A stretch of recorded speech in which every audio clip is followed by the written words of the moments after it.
So here we are in a Google Sheet with a blank seating plan. So I've just got table groups. There's a group of six, a group of six, and then 5 groups of 4. So first thing I'm going to do is add a single drop down.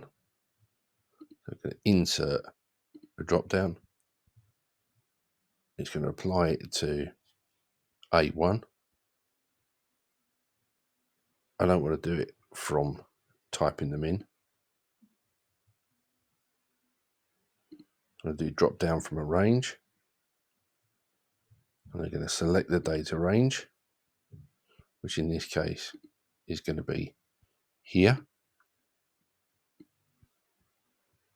So it's taken from the names sheet, A2 to A21. Click OK. I can color code these if I want to. So I could have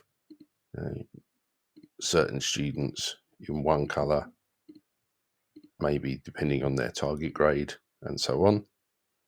Click Done.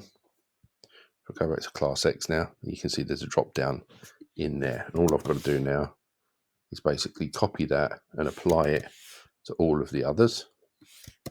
I'll do the 4s first. And now I can just click on and I can select the students from the drop down. And it will only accept things that are actually in the drop down, which just makes it a lot easier to update your seating plans really quickly.